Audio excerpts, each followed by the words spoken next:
اعوذ باللہ من الشیطان الرجیم بسم اللہ الرحمن الرحیم۔ ایک تو غلط گھر پہلی کیا تھی شیطان جکڑے وہاں پہلے قید ہوتے تھے، یہاں کچھ دن چھوٹے رہتے ہیں۔ اصل میں اس حدیث پاک کے بارے میں بھی کچھ لوگوں کو غلط فہمی ہو گئی کہ شیطان جکڑے جاتے ہیں، پھر لوگ کہتے ہیں شیطانی کام تو ہوتے رہتے ہیں، قتل بھی ہوتے ہیں، ڈاکے چوریاں، کہاں قید ہوئے، کام اسی طرح جاری۔ باقی یہ صورتحال پریشان تو کرتی ہے نا کہ اگر وہ جکڑ لیے گئے تو پھر یہ شیطانی نہ دے کیوں؟ اور ساتھ ہی آتا ہے کہ جنت کے دروازے کھول دیے جاتے ہیں۔ اب وہاں بھی ایک آدمی جو دین سے واقف ہو جانتا ہے کہ جنت میں تو ابھی جائے گا ہی نہیں کچھ، قیامت کے دن حساب کتاب کے بعد دروازے کھولنے کا فائدہ کیا؟ دوزخ میں بھی ابھی کوئی نہیں جا رہا، قبر میں لوگ گھس رہے ہیں، دوزخ میں تو جائیں گے جب حساب کے بعد فیصلہ ہو جائے کہ کس وارڈ میں ان کو بھیجا جائے۔ آپ دوزخ کے دروازے بند کرنے کا کیا فائدہ، کوئی جاتا ہی نہیں پہلے۔ تو اس حدیث پاک ہوگی میں نے توجہ دلائی کہ اس میں کئی پوائنٹس ہیں جو کلیئر ہونے چاہیے۔ اصل میں یہ بات نہیں تھی کہ ایسا سچ مچ ہو جاتا ہے، ہوتا نہیں، ہونا چاہیے، بات ہونا چاہیے کی تھی کہ تمہیں یہ کرنا کہ شیطان کو بے بس کر دو۔ بے بس کرنے کے لیے روزے کی بات ہے۔ آپ دیکھیں کیا شیطان کے حربے ہیں، دو ہی تو راستے ہیں، یہ منہ ہے، شرمگاہ۔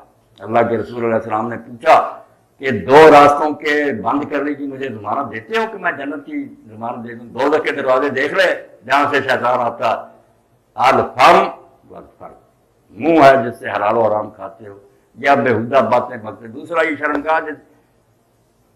تو یہ دونوں دروازے بند ہیں کہ نہیں اسلام میں؟ اب حلال کے بند ہے، حرام کہاں سے آدمی کر سکتا؟ جو نہیں کرتا، دین کہتا کرنے چاہیے۔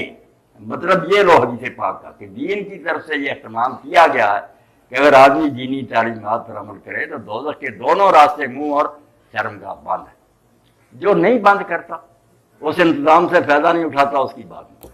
جنت کے دروازے بھی کھولنے کا مطلب وہ پھاٹک نہیں ہے، وہ کھلیں گے جب ہم وہاں جائیں گے۔ جنت کے دروازے حدیث پاک میں کئی نیکیوں کو کہا گیا۔ آپ نے یہ سنا ہی ہوگا کہ جنت کے دروازے تلواروں کے سائے کے نیچے ہیں، بالکل صحیح ہے۔ اب وہاں پھاٹک نہیں کھلا ہوتا، شہید ہو کر آدمی جنت میں جاتا ہے، راستہ ہے، طریقہ ہے وہاں جانے کا۔ حدیث پاک میں فرمایا گیا کہ والد اوسط ابواب الجنہ، جنت کے سارے دروازوں میں سے اعلیٰ دروازہ باپ، اس کو خوش کرو، جنت میں جاؤ۔ تو کئی نیکیاں ہیں جن کو جنت کے دروازے کیا۔ اس مہینے میں جو کئی سارے کھول دیے گئے، جنت میں آپ جانا چاہیں تو کئی طریقے کھول دیے۔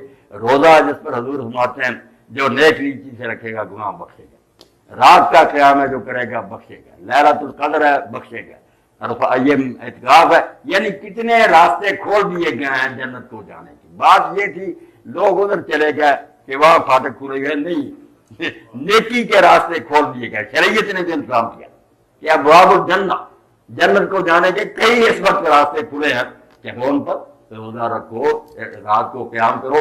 یہ ہے ڈاکٹر صاحب اس کا وقت۔ دوزخ کے دروازے بند ہیں، دونوں ہی راستے ہیں دوزخ کی طرف جانے کے، منہ اور شرمگاہ، پیرے بٹھا دیے گئے۔ شیطان بیچارہ آئے گا، وہ کہے گا یار ان دونوں سے ہی میں نے برائی کرنی تھی، یہ تو میں چھوڑے بیٹھو، حلال چھوڑے بیٹھو، تیری بات کیا؟ یہ ساری مومن متقی جو شریعت کا پابند ہے اس کے لیے، جو بے ایمان ہے ان کے لیے نہ جنت کے کھلے ہیں، رمضان گزر جائے گا پتہ ہی نہیں آیا، ان کے لیے دوزخ کے کھلے ہیں، وہ بند ہی نہیں کرتے راستے، منہ اور شرمگاہ حرام کاریاں کر۔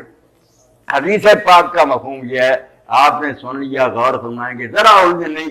جب ان دروازوں کی طرف جاتے ہیں نا جو غیب کے عالم ہے، وہ تو قیامت کو کھلیں، ان کے بند ہونے کے لیے کھلنے کی بات کا کوئی فائدہ نہیں۔ یہ دنیا میں ہے کہ دین نے ایسا انتظام کر دیا کہ اگر ہم شریعت پر عمل کریں تو شیطان بھی بے بس ہے، کوئی اس کا ہیلا کارگر نہیں ہو سکتا۔ جنت کے دروازے بھی کھلے ہیں، کسی ایک نیکی کو کریں، ادنا نیکی تو حضور نے فرمایا کوئی مسلمان دوسرے مسلمان کا روزہ کھلا دے اس کے برابر اس کو ثواب مل جاتا، کمی اس پہ ثواب۔ تو لوگوں نے پیچھا کرا کہ تم سب کے پاس تو اتنا نہیں کہ کھلا، فرمایا یار تم لسی کا ایک گھونٹ یا کھجور بھی نہیں کھلا سکتے۔